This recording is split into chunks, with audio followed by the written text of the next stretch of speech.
ఎవరైనా సరే గంజాయి పంట చేసే వాళ్ళకు కూడా విజ్ఞప్తి చేస్తున్నాం. మీకు కష్టాలు ఉన్నాయి, మీ కష్టాల కోసం ఈ పంట చేసి సమాజాన్ని నష్టం చేయడం మంచిది కాదు. వాళ్ళకు ప్రత్యామ్నాయంగా ఏం చేయాలో చేద్దాం. వాళ్ళ మీద ప్రత్యేకంగా ఈ ట్రైబల్ ఏరియాలో కానీ మిగిలిన ప్రాంతాల్లో కానీ ఎవరన్నా గంజాయి పండిస్తూ ఉంటే ఆల్టర్నేటివ్గా ఏమేం చేయాలో ప్రభుత్వ ఖర్చు కూడా ఇచ్చి అన్ని విధాలు చేస్తాం. గంజాయి మాత్రం ఎట్టి పరిస్థితుల్లో ఆమోదించాం. ఈ చెడ్డ పేరు రాకుండా చూసుకునే బాధ్యత మనందరిది. ప్రజా చైతన్యం కూడా తీసుకురావాల్సిన అవసరం ఉంది. నెక్స్ట్ దీని మీద ఒకసారి చర్చ పెడదాం. నెక్స్ట్ సెషన్లో చర్చ పెడదాం. ప్రజా చైతన్యం కూడా తీసుకొద్దాం. ప్రజా సదస్సులు పెడదాం. పెట్టి మనం అవేర్నెస్ కూడా తీసుకొద్దాం. ఇక్కడ ఇది నేను లాస్ట్కి వచ్చాను. మీరు పోలీసులతో రాజకీయ నాయకులుగా మారిన నేరగాడు ముఠ. ఇప్పుడు ఒక విషయం నేను మిమ్మల్ని అందరినీ కోరుతున్నా. ఒకప్పుడు నేరస్తుల్ని రాజకీయ పార్టీలు కానీ రాజకీయ నేతలు కానీ సపోర్ట్ చేయాలంటే భయపడిన రోజులు. మన పార్టీలో ఒక 5-6 మంది నేరస్తులు ఉంటే వాళ్లే చాలా చెడ్డ పేరు తీసుకొస్తారు పార్టీకి. ఈ 5 ఏళ్ళు ఏం జరిగింది? నేరస్తుడే పార్టీ అధినేతగా ఉంటే, ఆ నేరస్తుడే ముఖ్యమంత్రి అయితే ఏం జరగాలనో అదే జరిగింది. మాఫియా తయారైపోయారు. ఇప్పుడు ఒక థియరీ ఉంది. ఆ థియరీ మీరు సీక్రెట్ అని ఒక బుక్ ఉంటుంది. మీరు చదివిన వాళ్ళు చాలా మంది తక్కువ ఉంటారు. చదివి ఉంటే సంతోషం. ఆ సీక్రెట్ బుక్లో మీరు ఒక సంకల్పం చేసి ముందుకు పోతా ఉంటే మీ సంకల్పం జరగడానికి, మీ ఆలోచన బలపడడానికి, జయప్రదం కావడానికి అలాంటి ఆలోచన చేసే వాళ్ళందరూ వస్తూ ఉంటారు, జాయిన్ అవుతూ ఉంటారు. ఒక మంచి పని చేయాలంటే ఒక అడుగు మనం వేస్తే 2 అడుగులు కలిసి వస్తూ ఉంటుంది. అదే మరి చెడు వ్యక్తులు కూడా చెడు పనులు చేయాలన్నా ఆ సంకల్పానికి కూడా అలాంటి వ్యక్తులు చేస్తారు. అలాంటి వ్యక్తులందరూ వైసీపీలో చేరారు. నేను అడుగుతున్నా, ఇక్కడుండే మీరందరూ చెప్పాలి, చరిత్రలో ఇలాంటి నాయకుడిని ఇటీవల కాలంలో మీరు చూశారా? నేనైతే 45 ఏళ్ళు చూడలేదు. 45 ఏళ్ళు నేను చూడలేదు ఎక్కడ. నేను చదవలేదు కూడా. నేను 78లో ఫస్ట్ టైం ఎమ్మెల్యే చేశాను, 80లో మంత్రి. అప్పటి నుంచి రాజకీయాల్లో ఉన్నా. ఇప్పుడు దేశంలో సీనియర్ మోస్ట్ నాయకుడు నేనే. నా తర్వాత వచ్చిన వాళ్ళు మిగిలిన వాళ్ళందరూ ఇప్పుడుండే ముఖ్యమంత్రులు లేకపోతే కేంద్రంలో మంత్రులు తర్వాత వచ్చారు. కానీ నాకు చరిత్ర అంతా కూడా చూస్తూ ఉంటాం కదా దేశ రాజకీయాల్లో ఉంటే. ఎక్కడ నాకెవరు తగల్లా కాదు. ఒక అతను దొరికాడు. ఒక నార్త్ కొరియాలో ప్రజెంట్ ఉన్నాడు. చరిత్రలో ఒక అతను ఏంటంటే పాబ్లో ఎస్కోబార్ గెవిరియా. అతను ఇదేనండి. ఎస్కోబార్ అనే వ్యక్తి కొలంబియన్ డ్రగ్ లార్డ్. ఇతను నార్కో టెర్రరిస్ట్. అతను పాలిటీషియన్ అయిపోయాడు. అతను ఏం చేశాడంటే మొత్తం ఒక లీడర్గా తయారై మెడిలిన్ కార్టెల్ అనే పేరు పెట్టి ఈ డ్రగ్స్ అమ్మడానికి కారిడార్స్ ఎస్టాబ్లిష్ చేశాడు. ఎస్టాబ్లిష్ చేసి మొత్తం దీంట్లో $30 బిలియన్ డబ్బులు సంపాదించి అది ఈరోజు $90 బిలియన్ వర్త్ ఆఫ్ వెల్త్ సంపాదించాడు దీంట్లో. ఇది సంపాదించిన తర్వాత మీరు ఒకసారి చూస్తే 76లో అరెస్ట్ అయ్యాడు. 80లో number 1 and richest drug lord of the world. Drugs కూడా మీ ప్రపంచంలో రిచెస్ట్ ఫెలో కావచ్చు, వ్యాపారాలు చేసి కావచ్చు. కానీ ఇప్పుడు మాజీ ముఖ్యమంత్రి ఉద్దేశం ఏంటి? ఆయన కూడా అదే కావాలి. ఆయన ఏమనుకున్నా అంటే టాటా, రిలయన్స్, అదానీ ఇలాంటి వాళ్ళు డబ్బులు ఉన్నాయి, వాళ్ళకంటే నేను ఎక్కువగా సంపాదించాలనేది ఆయన కోరిక. నేను అందుకే ఒక మాట చెప్పాను మీకు. కొంతమందికి నీడ్ ఉంటుంది, కొంతమందికి గ్రీడ్ ఉంటుంది, కొంతమందికి మేనియా ఉంటుంది, పిచ్చ ఉంటుంది. మెకనస్ గోల్డ్ అదే పిచ్చ. అలాంటి పిచ్చబట్టిన వాళ్ళు ఇవన్నీ చేస్తారు. ఆ తర్వాత 82లో ఎంపీ అయ్యాడు. కొలంబియా పార్లమెంట్ ఎంపీ అయ్యాడు. 82లో అమెరికా అరెస్ట్ చేయాలంటే మేడ్ డీల్ విత్ కొలంబియా ప్రెసిడెంట్తో ఇతను ఓన్ ప్రిజన్ ఒకటి క్రియేట్ చేసుకొని లా క్యాథెడ్రల్ అనే ఒక ప్రిజన్ మంచి హిల్స్లో కట్టుకొని అక్కడే ఉంటా అన్నాడు. అనే పెట్టారు. అక్కడి నుంచి తప్పించుకొని మళ్ళా వెళ్ళాడు. వెళ్ళిన తర్వాత 86లో ఈ killed minister of justice, Colombia minister law మినిస్టర్ని చంపేశాడు. అక్కడి నుంచి 85 సుప్రీంకోర్టు పైన అటాక్ చేశాడు. ప్యాలెస్ ఆఫ్ జస్టిస్ సీజ్ 107 మందిని ఇంక్లూడింగ్ 11 మంది జడ్జిలు చెప్పారు. తగలబెట్టారు. నాకు తెలియదు, ఇవన్నీ చూడాలి. సినిమా కూడా ఉందంట, బాగుందా? అది చూడాలి. ఇప్పుడు మీరందరూ కూడా రాష్ట్ర ప్రజానికి మొత్తం చూడాలి. 89లో killed president for expelling Escobar from politics.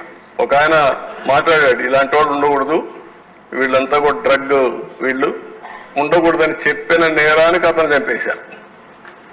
అంటే ఇంకొక పక్కన 89లో bomb DIS building bombing department అన్నమాట, సెక్యూరిటీ హెడ్ క్వార్టర్స్ ని పూర్తిగా 57 మంది ఉంటే వాళ్ళు కూడా చంపేసే పరిస్థితికి వచ్చారు. దగ్గర 2248 మంది ఇంజురీ అయ్యారు. అంటే నేను ఒక ఫ్లైట్ కూడా కాల్ చేశారు. నేను ఎందుకు ఈ విషయాలు చెప్తున్నానంటే, నిన్న కూడా రఘురామకృష్ణరాజు గారు ఒకటి అడిగారు, సార్ ఎట్లా ప్రజలు ఓట్లు వేశారు? ఈరోజు రాజకీయాలు ప్రజాస్వామ్యయుతంగా నీతి నిజాయితీగా చేయాల్సిన అవసరం ఉంది. నాకు అనుమానం లేదు. భారతదేశం 2047కి నెంబర్ 1గా కానీ నెంబర్ 2 కానీ ఉంటుంది. వికసిత్ భారత్ నరేంద్ర మోడీ గారు చెప్పే విషయం మనం గుర్తుపెట్టుకుంటే అనుమానమే లేదు. భారతీయులు మొత్తం ప్రపంచానికే నాయకత్వం ఇచ్చే శక్తి ఉంది సేవాభావంతో. ఇప్పుడు అమెరికాలో మీరు చూస్తే 2 పార్టీల్లో, ఒక పక్క ప్రెసిడెంట్ ఆఫ్ అమెరికా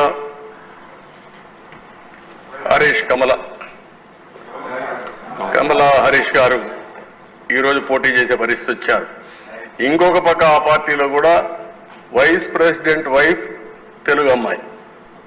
అంటే ఎక్కడికక్కడ శక్తివంతమైన ప్రభావవంతమైన భారత జాతి యొక్క సంతతి ప్రపంచం అంతా వెళ్లే పరిస్థితి వస్తూ ఉంది. One of the best democracy in the world India. అలాంటి డెమోక్రసీలో మీరందరూ గుర్తుపెట్టుకోవాల్సింది, ఈ హింసకు తావుందా, ఇలాంటి నేర చరిత్రకు తావుందా, మనం ఆలోచించుకోవాల్సిన అవసరం ఉంది. ప్రజలకు కూడా చెప్తాను, నేను ముఖ్యం కాదు, ఈ రాష్ట్రం ముఖ్యం. నేను శాశ్వతం కాదు, ఈ రాష్ట్రం శాశ్వతం. అలాంటి ఈ రాష్ట్రాన్ని ఏ విధంగా మనం ముందుకు తీసుకుపోవాలో ఆలోచించవలసిన బాధ్యత. ఏదో ఇక్కడ అందరినీ మనల్ని ఇబ్బంది పెట్టారని నేను మాట్లాడడం లేదు. మీ అందరికీ ఇబ్బంది ఉంది, నన్ను ఇబ్బంది పెట్టారు.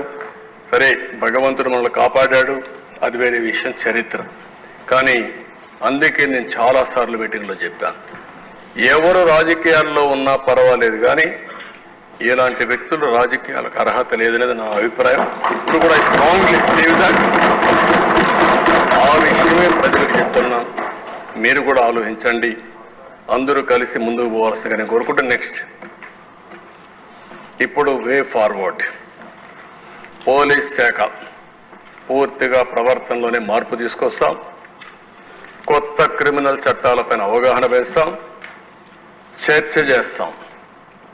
లా అండ్ ఆర్డర్ ఎందుకు అవసరం, లా అండ్ ఆర్డర్ యొక్క ప్రాముఖ్యత ఏంటి, లా అండ్ ఆర్డర్ ఉంటే ఏమేమి లాభాలు వస్తాయో అన్నీ కూడా చర్చ చేస్తాం.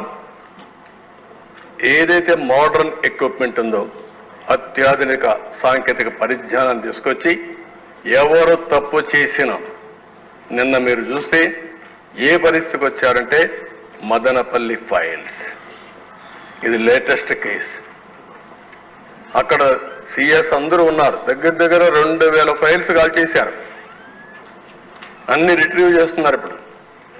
అంటే ఏ విధంగా వీళ్ళు తయారైపోయారంటే, వీళ్ళు చేసే ఘోరాలు నేరాలు కప్పిపుచ్చుకోవడానికి దేనికైనా తెగాయించే పరిస్థితికి వస్తున్నారు.